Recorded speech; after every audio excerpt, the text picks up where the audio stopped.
brings about integrity, integrity brings about transparency, transparency brings about commitment, commitment brings about teamwork, teamwork brings about respect for diversity, and diversity encourages innovation. So that you can be forward-looking, you can be creative, you can do a whole lot. So your core values are not just there for what? They are there for a purpose. But that quiz is off the table because you already have the answer. But we still have a drink this evening and a gala night, and all the drinks you're going to have, I've already paid for them.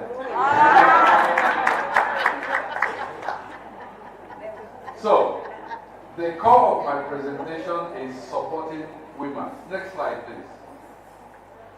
Supporting women. Say how? How will you support women? And bearing in mind that there are now 8 women so far, and more are coming. What will change from what we are presently doing? What is the role of data and statistics and survey? Is it possible to have a globalized women? Rather than Womesa, Awima, BNG, Bakwima, Red Mamla, all of them, is it possible to have a globalized women? And I tell you what, this was the idea of our Secretary General. Because his thinking is, supported by the Director of Technical Cooperation Division, he said, we have celebrated 18th of May. Okay, had the symposium, had the reception. Now it's going to come again next year, 2023. 18th of May will be on a Thursday. So what we have done to show you how important it is try to clear IMO calendar on that day. Hopefully, COVID will not show up again. So we're going to have a more sustained human-to-human interaction on Thursday, 18th of May. And we're trying to bring together all the women in IMO as one body, a globalized institution. And you know, if you are together, holding hands, then the force will be unstoppable. So this is what we're trying to do. And that's one of the commitments. The director said, go ahead. I have the budget, I will support you. Wow. So, how do we support women? What will change from what we're doing? We want you to network more. Don't work in silos. If you share experiences, share ideas, you will do more. Find out what works elsewhere. Copy. Paste. And I'll tell you about copying and pasting. When you copy and paste, please look at the dates. Yeah, because it happens. I ask my colleagues, the Muli, Purity, all of them, they are very careful. So when they copy, they change the dates. So it's fine. But some copy completely, and they copy a document of 2017 for 2022. So when you're copying others, please check the context so that it will make sense. Statistics and survey, you cannot make progress if you don't know the numbers. So IMO, in collaboration with WISA, commissioned a survey across the world to look at women in maritime in what positions, in what percentages, what are they. We can't just keep talking about women in maritime, we don't have data. So the director said it in his remarks, please go to our website. It's not the best of analysis, but it's a start. Have a look, see what has happened, because we're going to do it again, in future, to have a more comprehensive data. Now, the whole idea is governments are beginning to now hold organizations to account. When they do auditing, not just financial, they also do auditing in terms of ratio of men and women in an organization. So every organization now is running to make sure that there is a balance. So there is momentum. There are little steps we have made which is working. And we now have a document we present to the Technical Cooperation Committee meeting of IMO, specifically on women in maritime at that global level. So what could be better going forward? So it's all for you and for us as well, because we are allies. And I keep telling people when they talk about gender, our minds just go to females. No, we're also gender, aren't we? We are. So together we can do better things, because we are allies. We support what you're doing because it's our collective interest. So what we're doing now in IMO is to enhance their capacity and ability to operate at a very high level. So I just skipped through my presentation because we're still going to have a discussion. So next slide, please. So let's unpack all this in the panel, because you have questions, you have comments. My co-panelists will have questions, comments to ask, so that I will have opportunity to elaborate. And I thank you for your attention.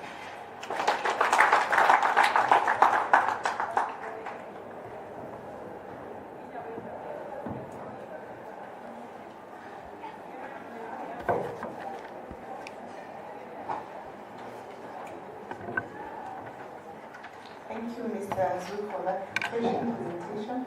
I think I heard you promise the ladies a drink, so I'm sure they're looking forward to the gala dinner and a panel discussion where they can at least interact more.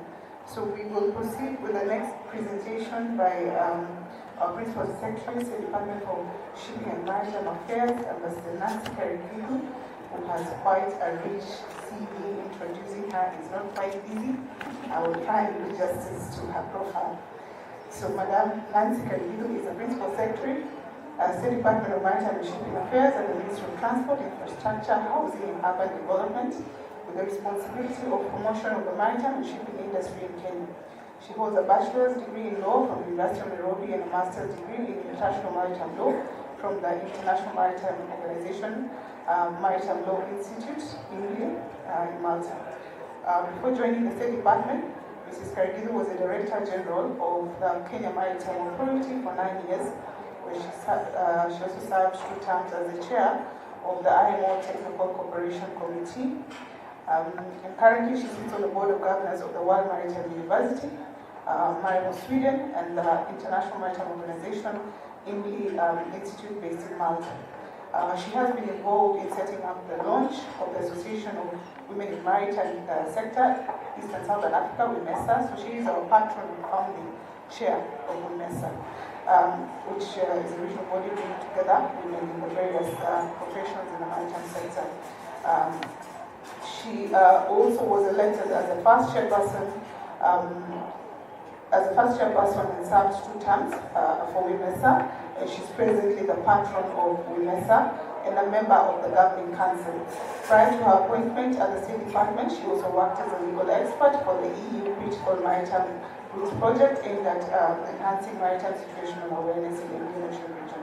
She has been bestowed with a honorary fellowship from the World Maritime University, and she continues to contribute immensely in the development agenda of the Kenyan blue economy, and she was recently appointed as the ambassador and special envoy for maritime and blue economy in Kenya.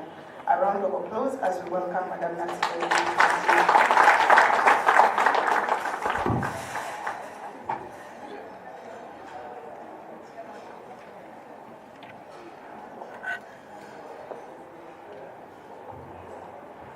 Thank you very much, Mwanaulu. Like William, I wonder whether that was me, but I think it was. Good morning again, or have we gone into the afternoon? Not yet? Okay. Now, when William was speaking, he mentioned something about cut and paste, because we are going to cut and paste. We've been told to cut and paste.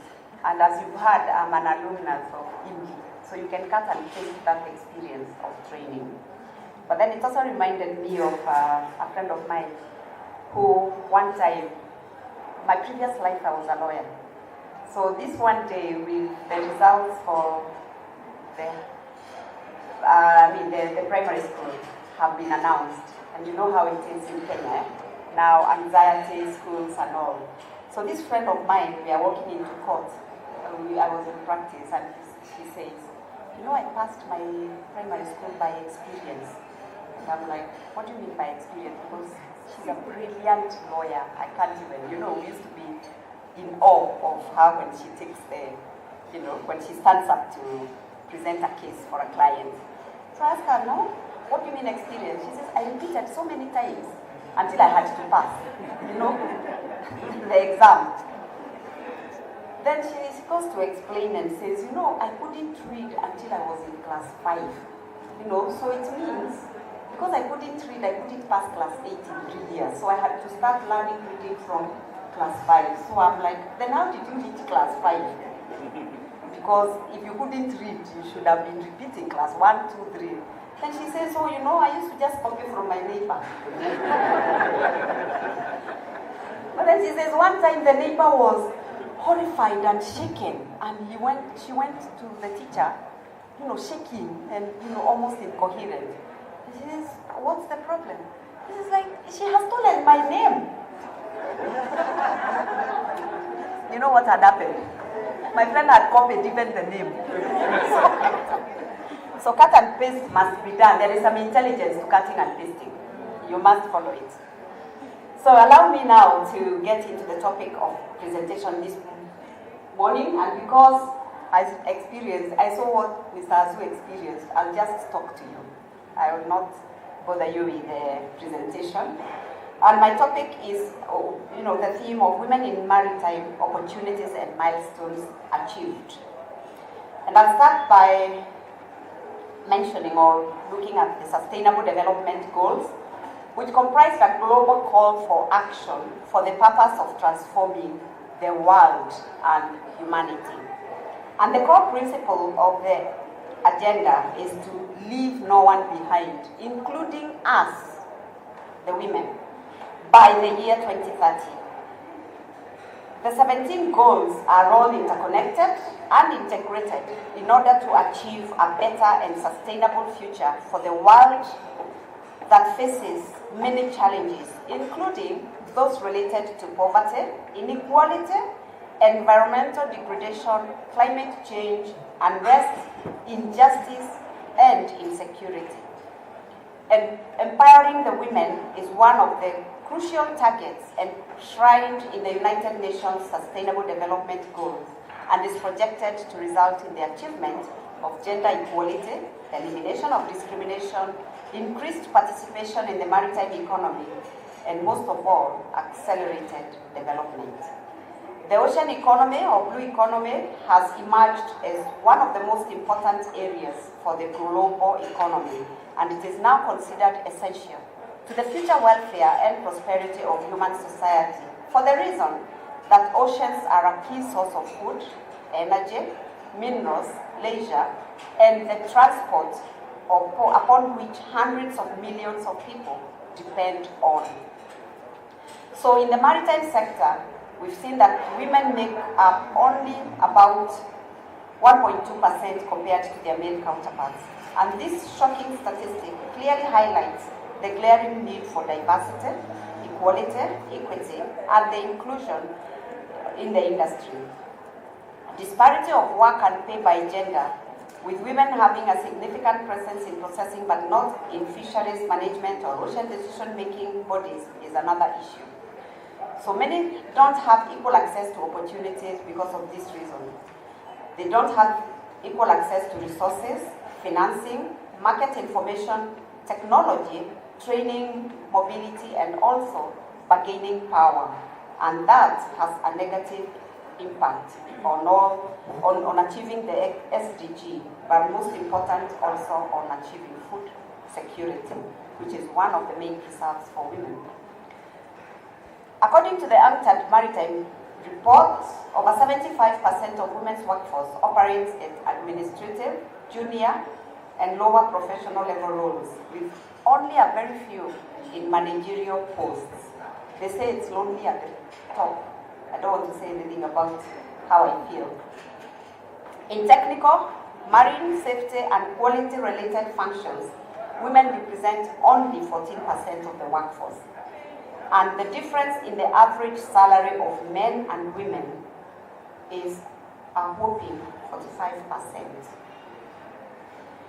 And around the world, women are excessively affected by climate change, market fluctuations, shocks like the pandemic, which we've been through the COVID, and William prayed that for next year, the COVID doesn't strike us again. I think we should add to that prayer, monkeypox, which is now also making its way somewhere. And I saw a caption the other day that COVID is showing monkeypox around where he has passed. So we pray that it doesn't strike us. So issues like this have put millions of jobs at risk.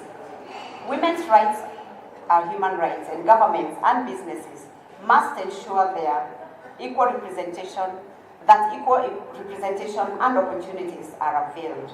It is time to change this statistic by enhancing opportunities for women to be educated and to also gain experience in maritime activities. Equally important is changing the culture in the maritime sector to reduce the prejudices women encounter on a daily basis.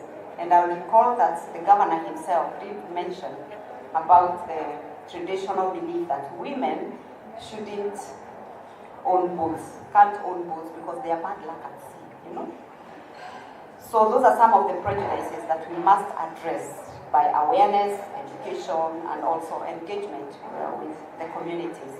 In addition, it is important to ensure that maritime working spaces are sensitive to women's needs by transforming facilities on shore and on board vessels such as offices, also in ports, in RMRCC, Maritime Rescue Centers, and also on board the ships, I've said, and other vessels, in order that they may accommodate women, because women do have special needs that somehow have not been addressed. Maybe we don't have as many, because we don't have as many women in policy making. And the previous speaker did allude to this, because this is what will help integrate policies into women-favorable policies at workplace. And when women are economically empowered, the gender gap narrows, so we don't have a choice to do this. So the journey is still long before we reach the point where men and women will be equally represented in the shipping sector, but in order to achieve an inclusive maritime industry and an inclusive blue economy, this is what we must constantly be alive to and also strive for. The challenges are many, and we have to deal with them, including narrow-mindedness, prejudices, and also the physical and mental strains which living and working on board ships involves. However, more and more women are confronting and are overcoming these challenges, and we have evidence right here. They are joining the seafaring community, and their efforts need to be applauded as they encourage those who are upcoming in the profession. Catch them young, we've been told. So ladies and gentlemen, I'll give just a few of some of the issues that have been highlighted as to what we need to join hands to do in order to address some of the challenges that I have just mentioned. One of them is changing the recruitment process, because it's currently influenced by an unconscious bias. We must help the recruiters to address this. When we see people like Dorothy and Christine, we begin to see the possibilities, and therefore visibility in order to address some of those gender biases must continue. The other one, we've just said it, but we can't say it enough, is to improve the workplace conditions to make them more favorable to women. We must support policies and actions for emergence of female role models who can inspire others to join this sector. I remember when I was young and I was venturing, I didn't know what to do, but I still remember one of the leading judges motivating me to join law. Because on every Friday, there used to be a program called Court Roundup. And my parents loved listening to it. And there was this very tough magistrate. Her name was Effie Majisu. She became later Effie Ward. And my parents couldn't get enough of how she used to be so tough in her courtroom, and men used to have to respect her. So you see, role models are created when you're young, and it's the reason I began imagining, oh, I could be a lawyer, and look how it, where it brought me. So role models are very, very important, especially nowadays that we have presidents who are women. It's good for the girls. So role modeling cannot be understated. It's a very powerful, image creating tool for the young girls. Also, we must use high-level discussions, such as this one today, in order to highlight the gender gap wherever it exists, and also to make the invisible visible, so that it can motivate the need for remedial action. Bringing it to the notice of leaders that the gender inequalities exist and need to be rectified is also important. And I remember our governor yesterday, the governor of the city we are in, meeting the ladies, and I could see the mind change. And even today, you remember he talked about sponsoring more women with more girls with sponsorship to join the sector. So it's very important.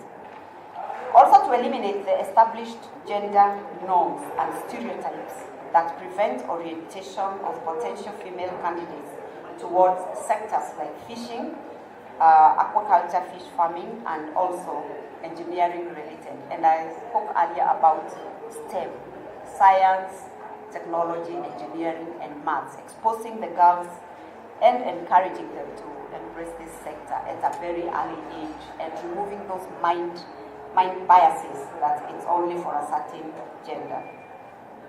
Most important, and we laud IMO, formation of women empowerment groups like this one, where women can meet, exchange experiences, and also mentor one another, because mentorship must not always be top to bottom.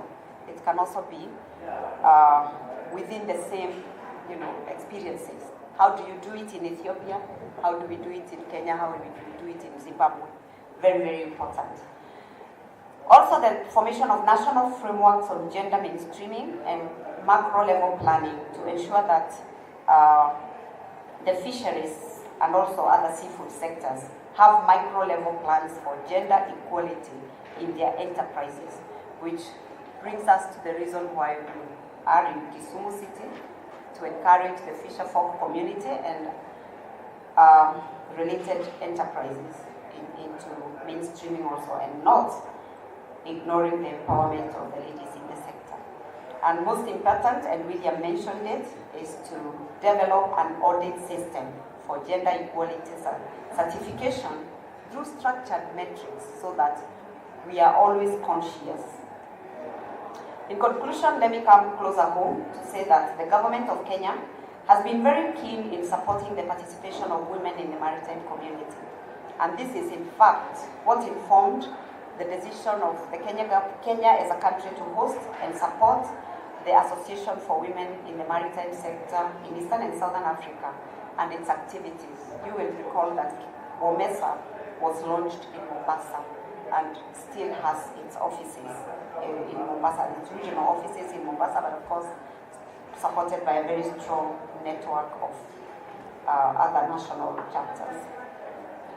I want to laud the association because over the years it has been great in mentoring young girls and also encouraging them to take up careers at leadership positions and also participate in decision-making roles in the maritime industry.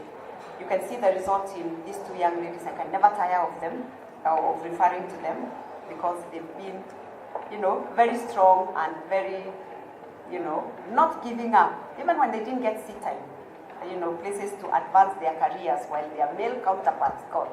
They never got encouraged.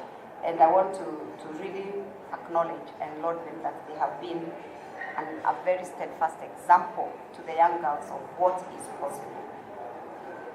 Because it ensures that the voice of the woman is heard in all high levels of decision making when we do this. A successful inclusion of women, as I conclude, in the sector means achieving greater diversity and complementarity, as well as expanding the pool of talent to better address the demand for skills. Growing a sustainable and resilient blue economy by including women's potential fully will benefit not just society and it will benefit society and the economy, and in turn advance all the 17 SDGs, not just SDG 5. I leave you with that thought. Thank you so much.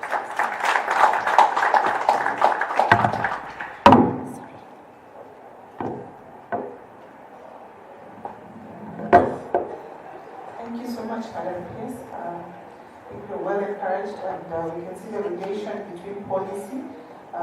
As per your speech, we're able to see that based on the number of decision makers, the more we have women affecting policy or influencing policy, we're able to make strides as they're able to quickly pick up the issues that need to be dealt with for us to implement at the lower levels for the whole economy sector. As we move forward, I would now like to introduce our next speaker, Dr. Jacqueline Buku, who is a senior research scientist at the Kenya Marine and Fisheries Research Institute, Mombasa, Kenya. She is the recipient of the 2019 NK Kanika Award for Capacity Building from the IOC UNESCO General Assembly. She has also served as the co-chair of the editorial board of the second edition of the Global Ocean Science Report. Dr. Jacqueline also chairs the executive committee of the Scientific Committee for Ocean Research, and nationally she has contributed to the development of the National Environmental Policy as a member of the Agricultural Research and Development Program. She has also served as a technical member of the National Blue Economy Technical Committee, and currently she is the National Coordinator of Marine Spatial Planning. Welcome, Dr. Jacqueline.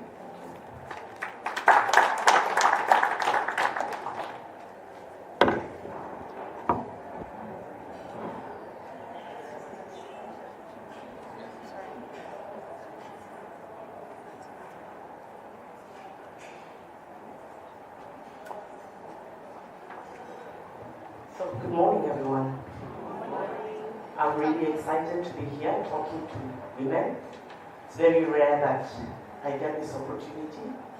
So I'd like to take you on a journey on women leadership and see what we can unpack, I think, from my perspective and probably from yours. I've been a marine scientist. I live underwater. So unlike many of you that live maybe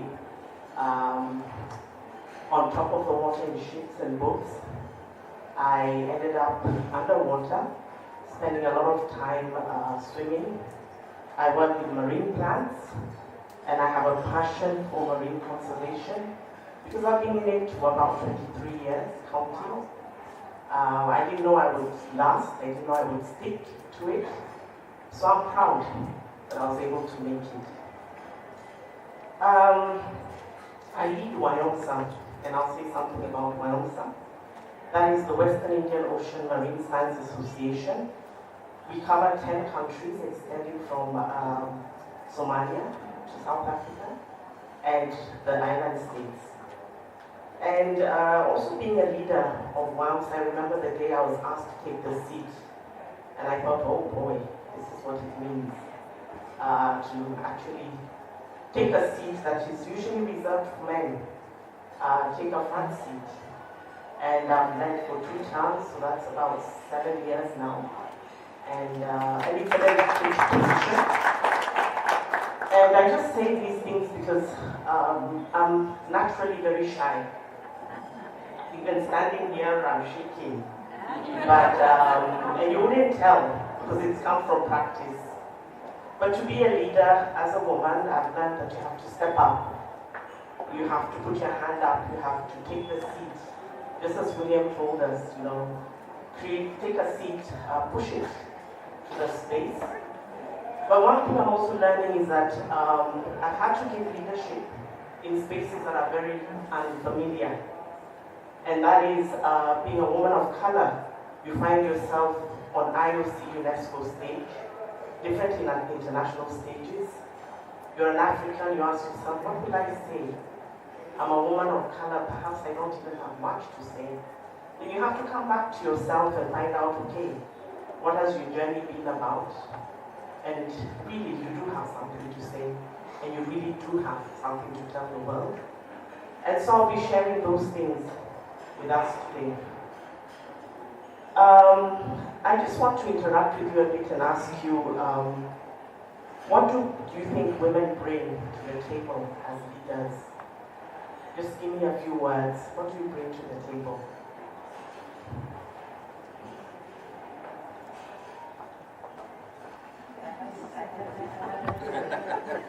Diversity of thought, different ways of looking at a problem.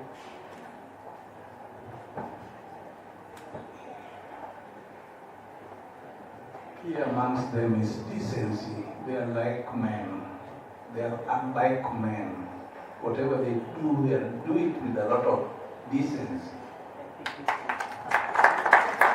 That's equity. Good. And no one hands, I think, let's interact around.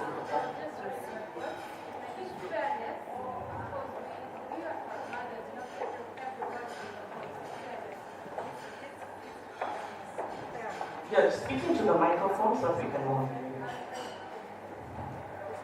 Yes, I think we bring fairness to the table because being mothers, you take care of everyone in the home. Anyone else?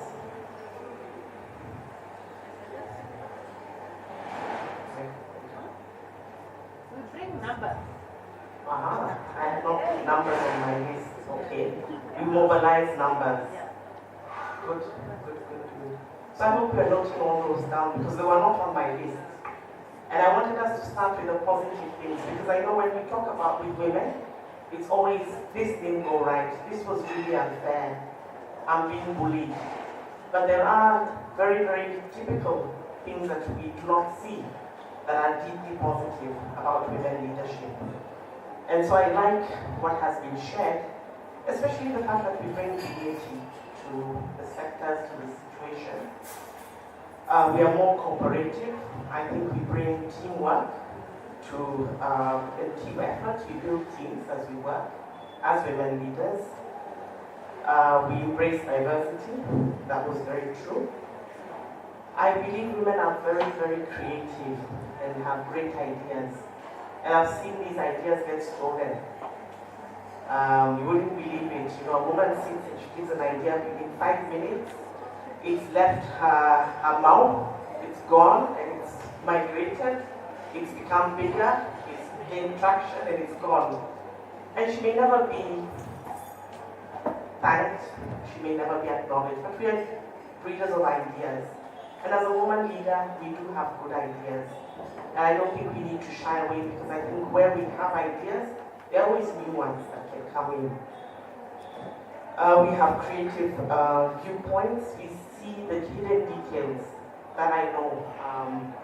We see under the surface of ideas, issues, and we're able to create new things, new thinking. Something I've seen in this meeting is that we bring the gift of touch.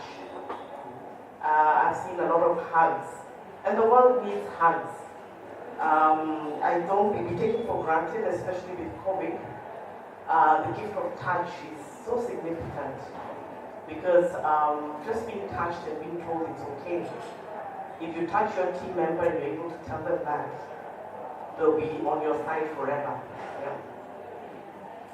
Lastly, I think we bring innovation. With ideas come great innovation. And those are the good things that women bring to the table. Often women are considered emotional. We always hear, oh, don't talk to her, she's so emotional. And she can't make decisions, she's undecisive. I say this because I also led 3 billion Kenya Coastal Development Project. I was a leader, leading the pack. And I think I was considered indecisive, emotional, and all these things packed together. And people moaned because there was a leader who was a woman leading the pack. And we did very well in that work.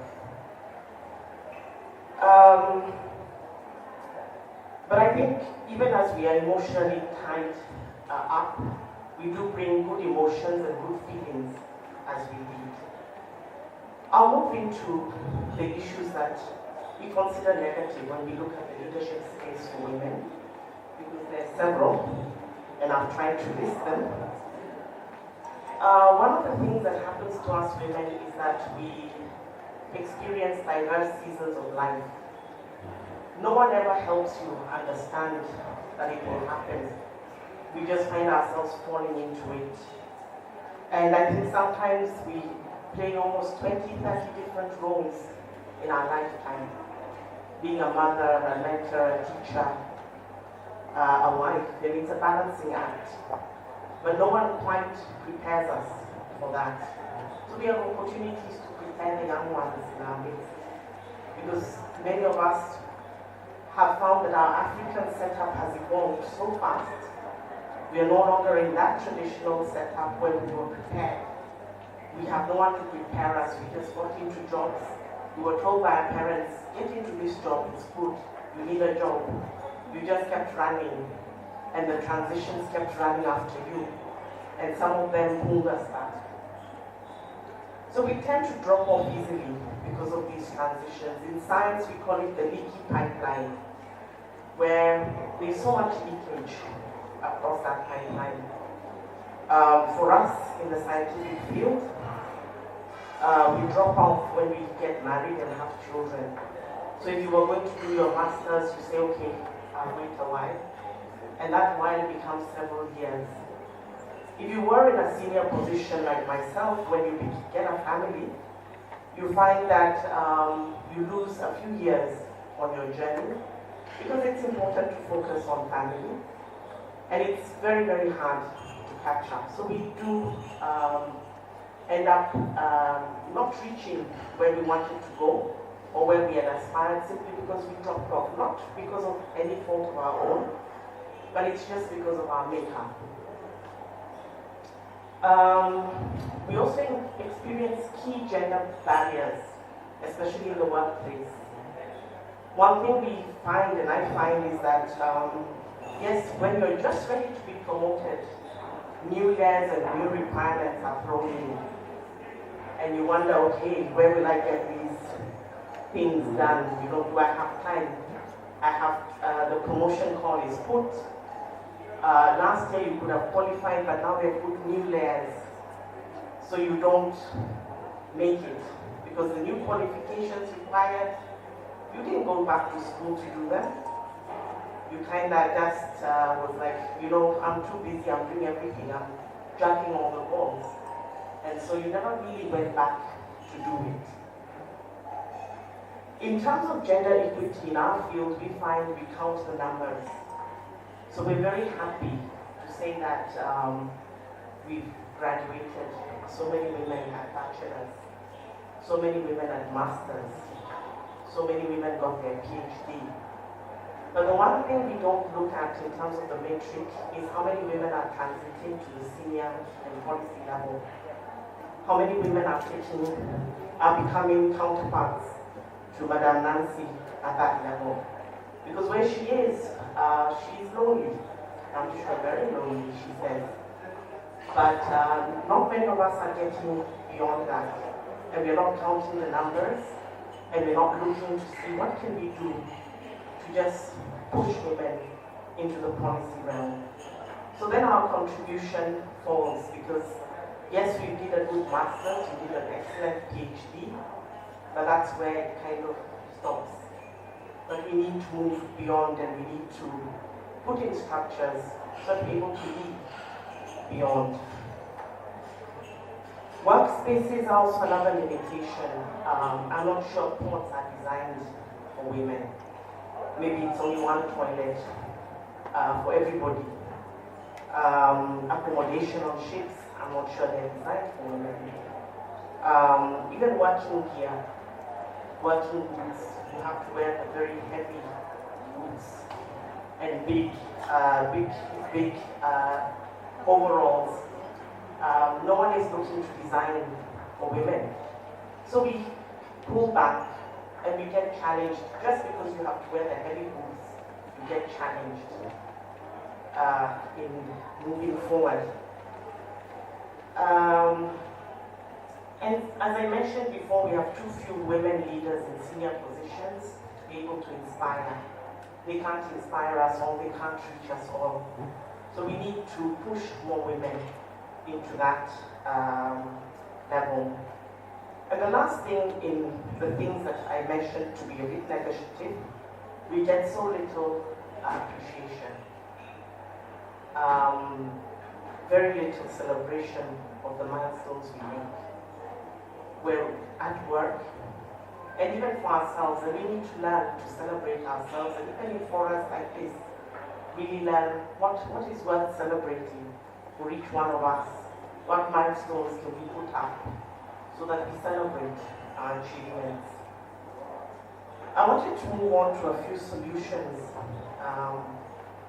What could we offer as we come to the table, as we come to the mesa, as we were told by our governor this morning? And we need to create the career paths, maybe recreate them. And you can see the numbers in WOMESA can create career paths for retention to avoid the leaky pipeline. And also, I was happy to hear from William and his team the fact that you have short courses for senior officers, because there is no way you're going to go for a year, leave home, you're in that position. But short courses will help you re-enter. If you took a break to take care of family, then short courses will help you get all the competencies you need to be able to re-enter the work field. Because sometimes we stop and we literally take 2 years off. We say, let me take care of my family. 2 years becomes 5 years. But then re-entry, you find you're asked for all these kinds of competencies. And things have changed. In 5 years, Maritime has transformed itself. People are doing new things. So those courses, I think, along the way help. And I think I commend IMO for that and all organizations that are doing that. Gender policies are very, very important in national frameworks and mainstreaming of these to embrace women. And also moving beyond just embracing women as they stand, but looking at nursing mothers. I don't know if we had a nursing mother in this meeting. And did we create a space for her to be comfortable and safe, so that she could also learn from us? So Mwasa, maybe the challenge may be for your future. Look, because I do believe in your midst and in your leadership, there will be nursing mothers who want to participate, but cannot.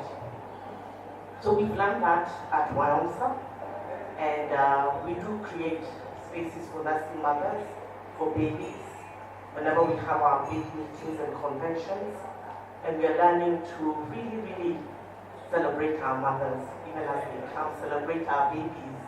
Babies sit in the meetings and maybe contribute once in a while to the deliberations. One thing I found is that we need to tell our stories, good stories, because I think everyone has a story. Write it, share it, put it out there, so that our journey becomes less mystical, and it also becomes easy for those that come before us. Many of us got into these fields by accident. If you asked me, it was a big accident, and I just kept on going. But I think we need to keep others from falling into it by accident, but to fall into it by design. So we need to design so that people fall into these careers. For those who went to the shipyard yesterday, you saw a multitude of career options from the presentation. We need to design so that people can fall into those careers, not by accident, but by intention. We need to find ways to bring leadership, to get to the leadership table. And if you can't, I think you need to create your own table. I think I've heard that said before, but once you create your own table and bring people to that table.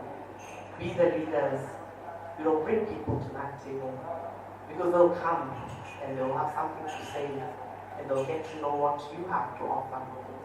So let's not wait, we are not being invited, we are not being told. Let's create the table for people to come, and I think the virtual platforms are amazing. They bring people and they bring people together in a big way. I've written, be tenacious with your good ideas, don't give them up. If you have a good idea, write it down, research. I know I've had some brilliant ideas and I've seen them simply because one little word clicked something that went forward. I wrote it down, did some research around it, and I've seen ideas move forward when we own them. So own them and have a strategy for propelling them forward and bringing them to life. Let's help people be strategic about entry. I said that. The other point I want to make is a point that was made yesterday at the shipyard, that sometimes we train for immediate market, but there is need for training for the future market. And you may be doing things now and you have no clue what they're going to help in, but there will be a future market for it. And I'll give an example. I work with marine plants and I started doing that about 20 years ago. Everybody was working with coral reefs and mangroves, but I stuck to my plants and kept on going and bringing young people into the field. Today, we are talking about blue carbon ecosystems, and seagrasses are right in the middle. I did restoration work in that field from 2007, when no one was really restoring seagrass beds. Today, people are looking for who has good techniques that can be used for restoration of degraded seagrass beds.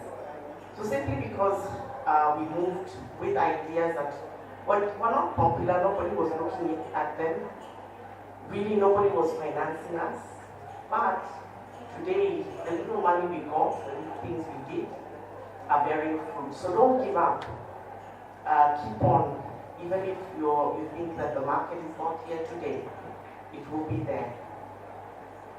I want to make a point about pushing women to senior levels, because we talk a lot about mentorship, and I have some thoughts about mentorship. It's brilliant, it's good, it's important, it's needed. But what I learned is that mentorship is a lot about technical skills, at least in my field. So I'll mentor a young person to be able to write well, to be able to speak in public like I'm doing now, to be able to give a presentation, to be able to do lab techniques that will give him or her results. But mentorship for leadership and training for leadership is totally different. Totally different. You need to train women to build competencies. The competencies that will take you to where Madam Nancy is sitting on that seat. And those competencies are networking, team building, strategic thinking, strategic planning. And there's a whole body of work around those competencies. And those may not come through mentorship, but they come through leadership, specific targeted leadership training.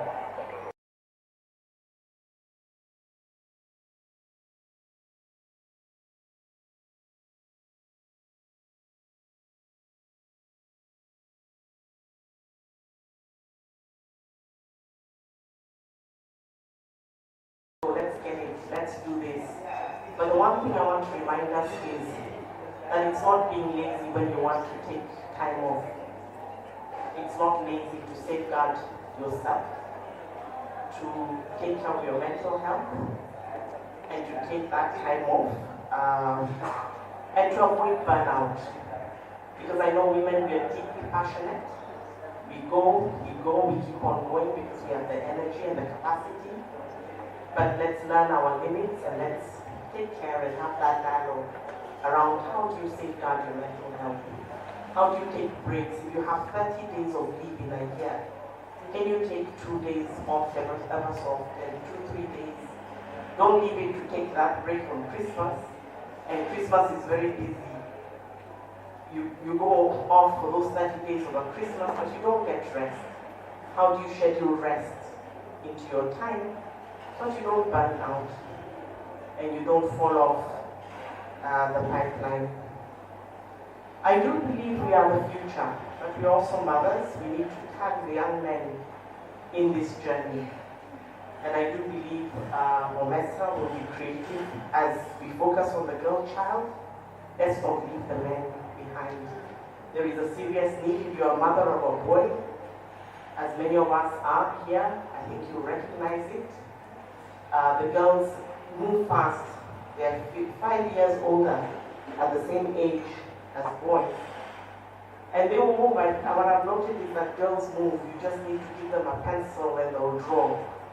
You give a boy a pencil at the same age, he'll look at it and throw it, and or break it, someone says. And that means that they need to be taught a bit more and carried a bit more. So I'll begin to close by reflecting a bit about my organization. We have a women's network called WINS. It's about 4 years old. And I do believe there's a lot we can learn from Wonesa. We also have a young emerging scientist network as well. And there's a lot that they can learn from this network.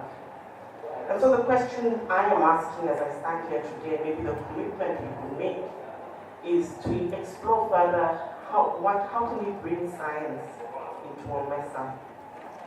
We have contributed to the UN Decade for Ocean Science. I co-chaired the Global Ocean Science Report that gives statistics of science in Africa, what are we doing? But I think we are really keen to contribute to the maritime space as scientists, issues of climate change, issues that are important for us to consider as we go forward. We are funding one project in Mombasa known as Bandari Bora project that looks at historical change around the port and climate change impacts.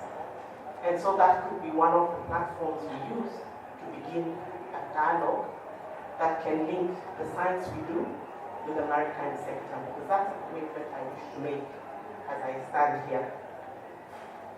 We will be hosting our scientific conference in South Africa in October this year. Go on our website, you type WIONSA, WIONSA. You'll get to know the details. Go on our website, look at what we have to offer as scientists. Because I think there's a lot that we can offer from this region to the world. And new things, new ideas, and things that are really, really a part of us, our communities, that can speak into the maritime sector and move forward. So I'll close by just citing an African proverb that I found that says that eyes that have seen the ocean cannot be satisfied by a mere lagoon. So those of you who have been in the ocean, you guys actually go beyond.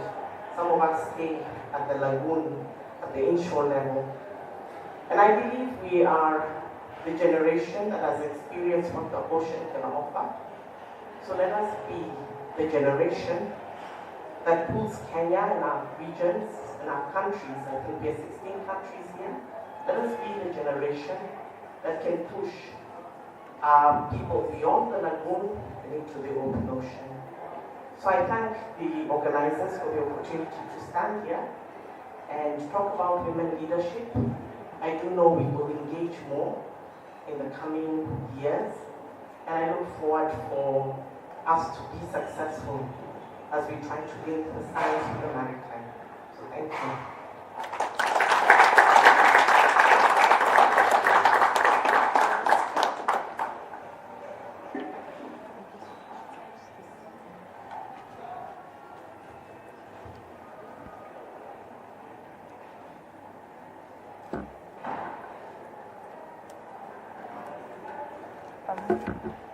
Thank you, Dr. Jacqueline. I believe she has jogged our minds and brought focus to the issue of science and leadership, as well as the need to have more women encouraged to join science fields, particularly for ocean science. I think she has highlighted the various initiatives, particularly the UN Decade of Ocean Science, And climate change issues are now present an opportunity for women to champion most of these matters, because at the end of the day we are affected both economically and we're able to impact future leaders through mentorship and leadership by linking the science to the maritime sector. What we need to do to also ensure that our communities are then informed about the impact of science when it comes to decision making and how we live and how we conserve the ocean and the environment around us. So our next presenter is Ms. Sepiso Tawana Mashirane. I am glad to introduce her. She is a dear friend, an alumni of the World Maritime University, where she holds a master's in maritime safety and environmental administration. Sepiso is a chief director, maritime implementation. She's the chief director, maritime implementation, the Department of Safety, Security and Marine Environment at the Department of Transport. And she has also held a number of roles in various capacities at SAMSA, that is the South African Maritime Safety Agency, as well as one of the founding members of the World Maritime University Women's Association. And she also was one of the key persons for the IMO, which is the African Association of Maritime Administrations, as the head of secretariat who coordinates the various countries to meet under that umbrella. Welcome to Kisumu. A round of applause.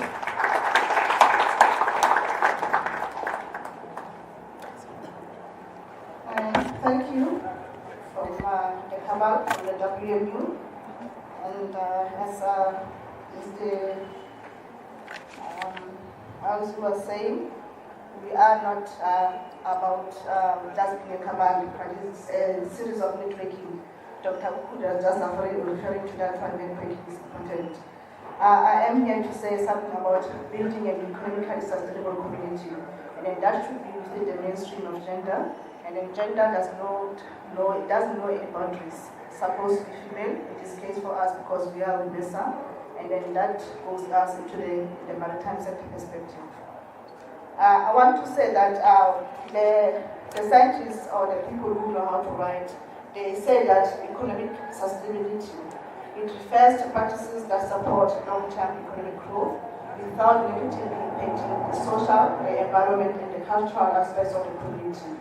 And then at the end of the day, it is about people, it is about prosperity, it is the planet, it is about the planet or the environment that we live in. And then it is about, importantly, about the partnerships. To a certain element about peace, because we need that element of peace and sustainability in the world. And that is the scientific annotation of that economic sustainability. As I begin, I would say that as MESA, we are really honored to be here in Kenya today because we have been now given a special day, which is the 18th of May, to celebrate us as women, different associations of women in maritime. And then this day intends to promote the recruitment, the retention, and sustained employment of women in the maritime sector and raise the profile of women in the maritime sector as well. But then do that along the borderlines of then how then to remain economically sustainable. And then the second question that I want to say is that how is it that as women can make a meaningful contribution to that economic or the Southern and Eastern Africa, and then increase meaningful participation for women. And for that, we speak about the boardroom, and then we speak about the higher echelons of management structure. We speak about higher echelons of also in terms of engineers and then technical aspects of the maritime shipping fraternity. It cannot be that you find women in the offices as secretary when it comes to the maritime administrations. It cannot be that you find women as just able seamen or whatever when it comes to the seafaring fraternity. Or you go to the engineering fraternity to find them as maybe the draftsmen or something like that, and then you don't find them up there. And then it is upon us now to make sure that we take that space. It has been said a lot in this room today. Let us take that space and then let us be there and then take our spaces on those tables. We would want to be the change that we want to see, and we need to be change agents. we cannot expect the men who are in our midst to be the change agents for us. I would say that the Menensi, she's sitting here, she's Kenyan, I am South African. I have learned a lot. I have looked up to her as a role model through so many years. Wherever I go in the international platforms, if I see her, I'm happy, and I know that I've got somebody who will shoulder me, somebody who will touch me the ropes, and then somebody who continuously mentor me as a woman, despite where I come from, the region where I come from. And then she's a mentor to many of us here, and then just a round of applause for that. And that I would want to say that in order for us to have that economic sustainability, we have to be those change agents. We have to have that passion, and then we have to have that passion and be shared with the young people who are coming to us. And we cannot do it without that passion. You cannot do it because, and then you become selfish about it, why you have, and then you forget that you have to mentor, you have to be a role model, you have to be somebody who's continuously building capacity. And let me just share one thing. As women, we are sometimes, devils to ourselves. She has done a PhD because she's called doctor. I also want to be a doctor only one day, somehow to be a doctor, have that PhD or doctor to marry me. But then there's a famous PhD that we have this woman. It's called Down syndrome. Can we stop doing that one? We want to be the change agents. If we are going to attain that PhD as women, we can never build this maritime. We can never be the change agents that we want to be, and then we can never make this economy thrive as a maritime sector, the economy is now known. And let me take you through the journey. We have got the career journey that has been shared by many on this platform. The CETA, when it comes to the STEM, when it comes to those scientifically, mathematically, and then being able to do things as a career. We are unfortunately going into an environment where we see more young people being or shying away from taking the STEM level of education. In South Africa, where I come from, people are taking what is now called mass literacy. It can never take us anywhere, and then I hope that is not happening in other countries, that we see young and more and young people shying away from those STEM to way of doing things. And then that also now calls onto the sector to say that let us continue promoting and then bringing that awareness in terms of the quality of education that we want to see in the maritime sector. And as we do that one, again, you're saying that that is one other thing that we have to make sure that we put as part of the building blocks in terms of us now being able to build this economy of the blue economy. We have got quite a number of careers that we can follow in maritime, and then maritime is not only about the seafarers. Maritime is not only about the two ladies who are in uniform, and then many others who are not in uniform. But then I will still I'll put that challenge to Menensi as one of the highest people in maritime that I know, in higher economies, that we must professionalize us as maritime professionals. We would want to be known as maritime professionals, even though we are sitting in administration positions. Because sometimes, when I was given the opportunity to become the MTCO at SAMSA, I was told that I've never been to sea. And that I said, that should not be the reason why I cannot attain that post. I am going to be the CEO because the Minister of Transport has given me that opportunity. And then I will use that opportunity to be somebody and then take my space in that boardroom. And I did that for about 13 months. There were some challenges. Thank you for that. There were some challenges. PhD is there. Shying away or people trying to ridicule is going to be there. But at the end of the day, you have to be assertive as a woman. You have to take the space, and then you have to make sure that you know what you are doing. It is important for us as women to go to school, build our skills, build our educational capacity. I went to Malmo at the age of 40. Then that does not mean that you can count how old I am. But let me tell you one thing for sure. They usually say that dynamis come in small packages, and then I've seen those 2 packages that are there. Those are the smallest packages that we can get in this industry.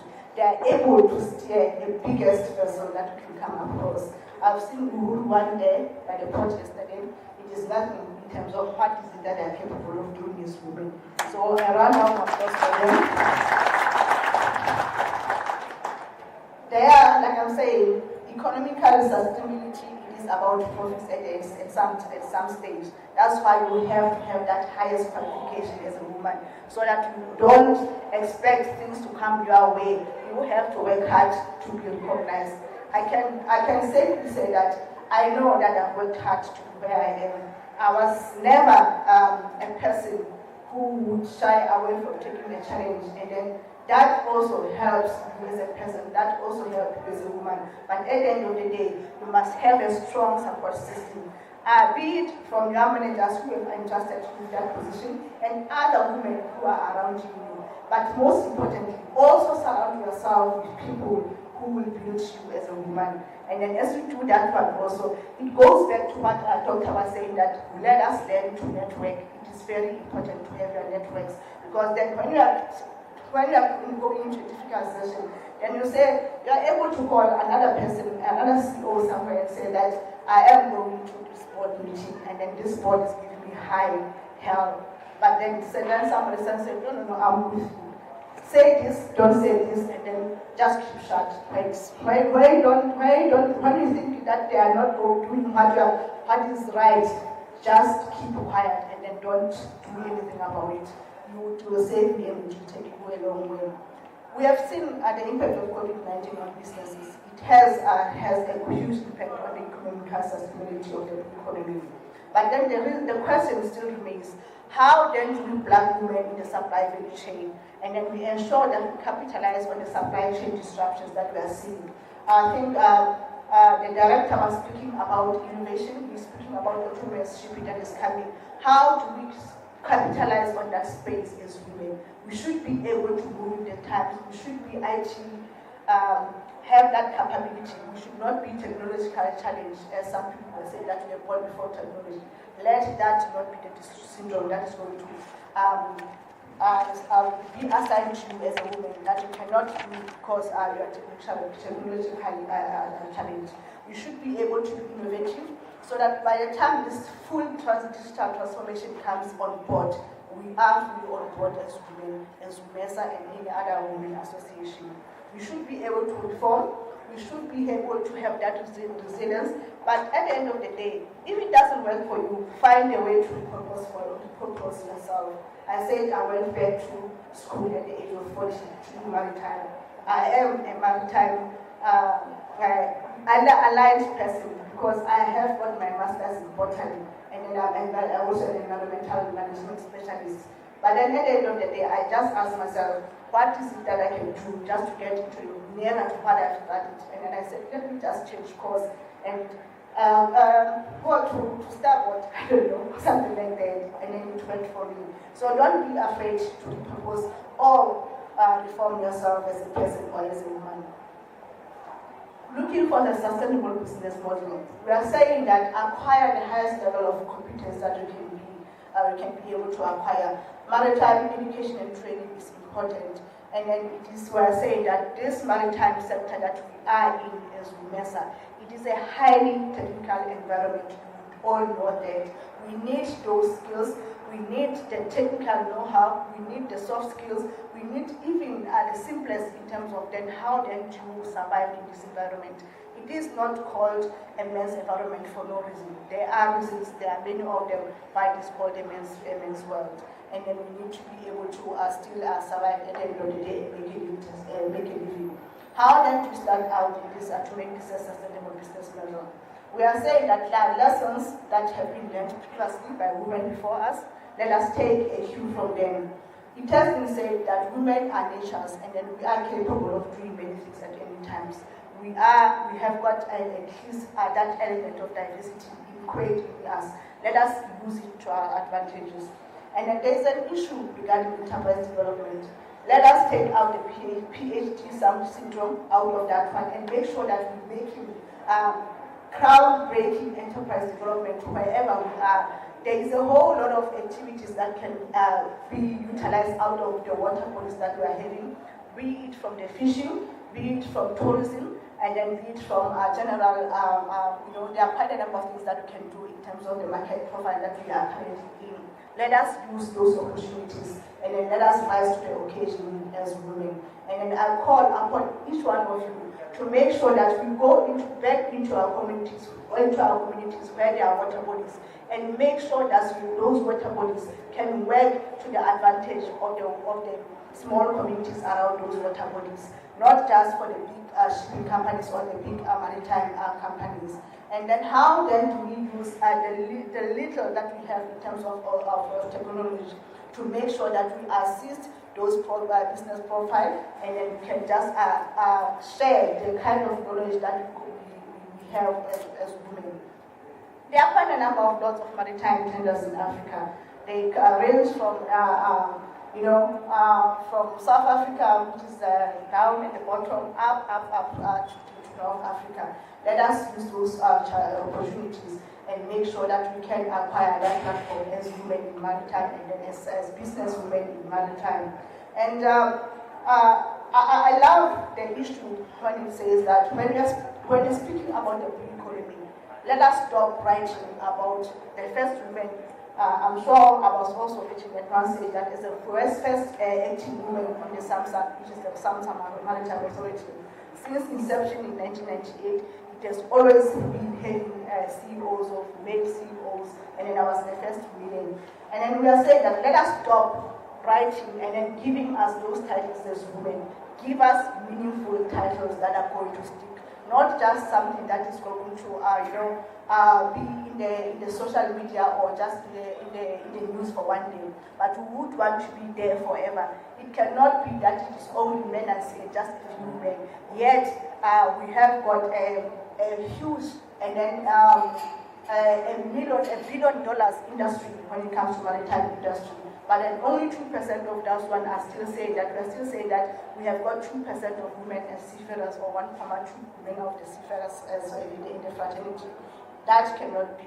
And the importance of economic growth using the blue economy, it should be for us a leverage. And then we need to make sure that we go back to our books, we go back to the lessons learned by other people, and then we make sure that we bring those things together into collaboration. But most importantly, we are women. We can work together, and then we can make those enterprises work around the economy. So let us use them and then make sure that the platform can thrive. In maritime, there's a notion that says that what happens at sea stays at sea. It's a killer. It is a barrier to entry. Colonel Mwanga yesterday, and Muchumbi yesterday at the port was saying that, and the shipyard was saying that, he was asked a question, how many women do you have at the shipyards? And then he was saying about 62 or something. But I loved when he started with the phrase that says, the nature of this work. The nature of this work does not translate into a woman, seeing a woman on the yacht. That cannot be. We will be able to come up with the design to have those lesser, still solid PPE, but those that should be designed for women. And then it should be this woman, this core that is sitting here, that must go out and design that PPE. Let us do it for ourselves, and then let us not allow the men who are ruling and then who are the CEOs to say that the nature of this work does not allow. And then the same goes to the issue where it says that what happens at sea stays at sea. You see many of our young people dying at sea because of that, that myth of what happens at sea stays at sea. So it cannot be. As I close, I will say that there are quite many challenges that we face as women in this male-dominated industry. We have to push forward as women, as a collective, as partners, to make sure that our voices are heard. We need to get recognized into meaningful positions. And then that should be because we work hard. And then I do believe that every woman, we have said that we're in a chance to that call. And then the numbers should show in the workspace that we are capable as leaders. She has read as part of the qualities of that leadership model. And we have been working on the empowering women since 2019, rigorously so.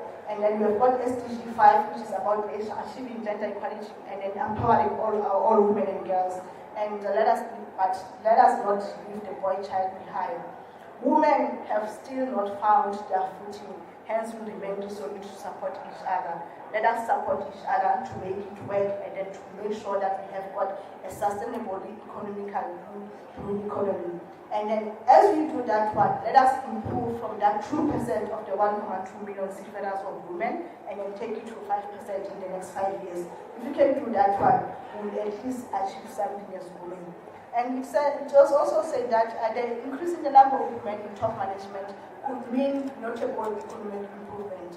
The IMO study showed that if countries with low gender equality improve their equality ratings, South Africa is trying to get 50%, 50-50. That is a tall order to make. But then it is said that those countries, they could see their economies grow by an average of 35%. And then I remember the words of, again, Colonel Mutumbi yesterday when he was saying that he is seeing a difference when there are women who are working on some of the equipment against when it is men. Because women are careful, women are nurturers, and then women can take care of anything. But then at the end of the day, they make it multiply. And as I conclude, I would want to say to you ladies, I am one person who strives at all times to be a mentor, to be a role model. And then I call upon all of us as women and ladies to say that be your sister's keeper. Say to yourself, I will build up my sister, I will encourage her, I will empower her, and I'm going to stand behind her and help her to push her into her destiny to achieve her dreams. We all have dreams, and then that dream should be centered around saying that let us get something economically viable out of this blue economy. Let us all strive to be that woman, and then we should crave into that being your sister's keeper. Work together in collaboration, make sure that we push the agenda of transformation forward as women. And then it is key for us to always remind ourselves that together we can do more as women in maritime. And then I want to say that ladies, we can do that.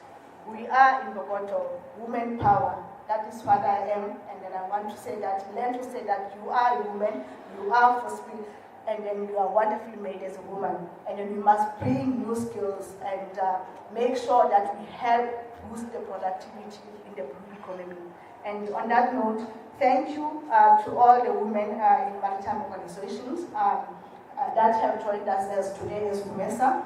And we also thank the support from the gentlemen in the industry, and in particular the ones from the IMO, but then from the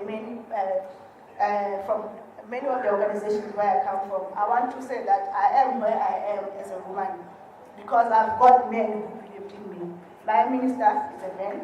My boss, who takes as Deputy Director General, is a boss. It's a male, but then at least they saw it fit because they knew, and then they know how far I can go in terms of being a hard worker. Then they saw it didn't fit, saying that she can do this, and then she's capable as a woman. And then we still say that we take pride in those women who can still realize that potential. Thank you. Asante sana.